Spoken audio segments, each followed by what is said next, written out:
कहते हैं इस दुनिया में कुछ जगहें ऐसी होती हैं जो सिर्फ दिखती नहीं बल्कि महसूस भी होती हैं, और उन्हीं में से एक है एक छोटा सा गांव जिसके किनारे छुपा है एक ऐसा रहस्यमयी खेत जहाँ की मिट्टी में कोई अनकही ताकत बसती है, और जहाँ खड़े पेड़ सिर्फ हवा से झूमते नहीं बल्कि इंसानों की तरह सोचते और कभी कभी उनसे बातें भी करते हैं। लेकिन ये राज हर किसी के सामने नहीं खुलता, क्योंकि इस जादुई खेत का सच वही जान पाता है जिसका दिल साफ हो और जिसके इरादे सच्चे हो।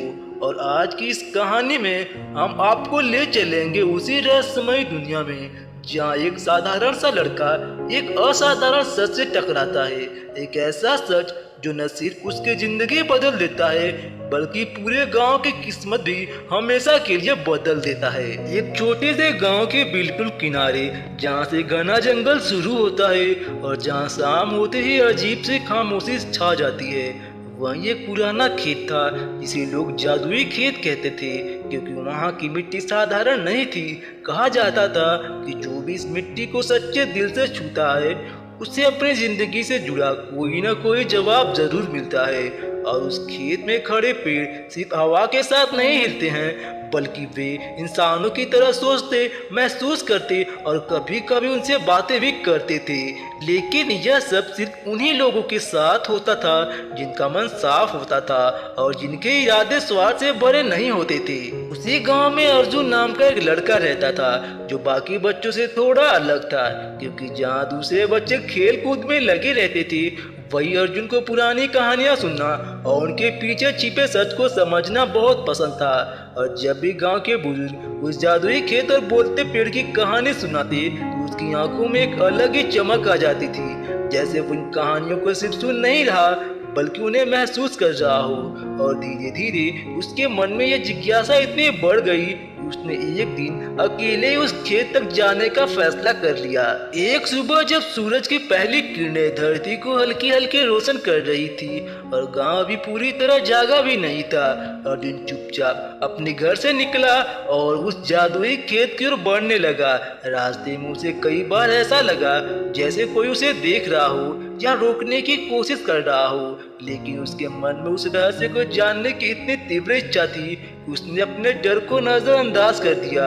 और जैसे जैसे वह खेत के करीब पहुंचता गया उसे हवा में एक अजीब सी ठंडक और शांति महसूस होने लगी, जैसे वह किसी आम जगह पर नहीं बल्कि किसी खास दुनिया में कदम रख रहा हो।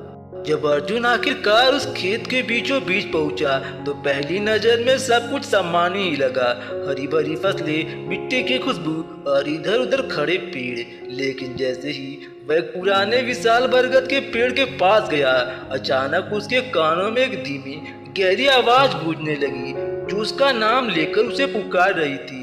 और पहले तो उसे लगा कि यह उसका भ्रम है, लेकिन जब उसने ध्यान से सुना तो उसे एहसास हुआ कि वह आवाज सच में उसी पेड़ से आ रही है, जो अब केवल एक पेड़ नहीं बल्कि एक जीवित समझदार अस्तित्व जैसा लग रहा था। अर्जुन का दिल जोर जोर से धड़कने लगा, उसके कदम कुछ पल के लिए रुक गए, लेकिन उसके अंदर की जिज्ञासा उसके डर से कहीं ज्यादा मजबूत थी। इसलिए उसने हिम्मत जुटाकर पेड़ से पूछा वह कौन है और उसे क्यों बुला रहा है। तब उस पेड़ ने बहुत शांत और गहरी आवाज में जवाब दिया कि वह इस जादुई खेत का रक्षक है और उसने अर्जुन को इसलिए बुलाया है क्योंकि उसे एक ऐसे इंसान की जरूरत है जो इस खेत के रहस्य को समझ सके और उसे बचाने में मदद कर सके, क्योंकि आने वाले समय में इस खेत पर एक बड़ा खतरा मंडरा रहा है। बरगद के पेड़ की बात सुनकर अर्जुन के मन में कई सवाल उठने लगे, लेकिन पेड़ ने उसे धीरे धीरे सब कुछ समझाना शुरू किया।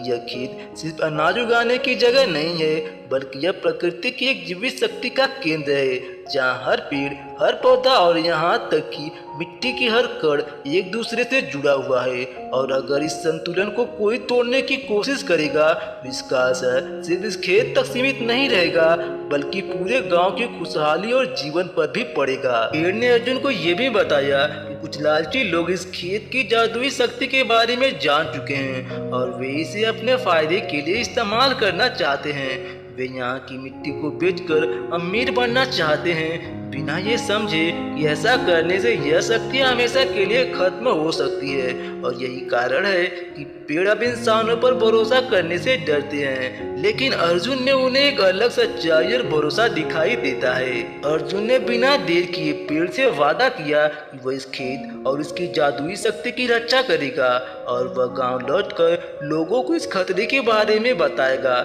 लेकिन जब उसने गांव में सबको यह बात समझाने की कोशिश की तो कई लोगों ने उसकी बातों को एक बच्चे की कल्पना समझकर हंसी में उड़ा दिया, जबकि कुछ बुजुर्गों ने उसकी बात को गंभीरता से लिया और पुराने समय की घटनाओं को याद करते हुए उसकी बात में सच्चाई देखी। धीरे धीरे अर्जुन ने उन लोगों को इकट्ठा किया जो उसकी बात पर विश्वास करते थे और सबने मिलकर एक योजना बनाई। वे इस खेत की निगरानी करेंगे और उन लालची लोगों को रोकेंगे।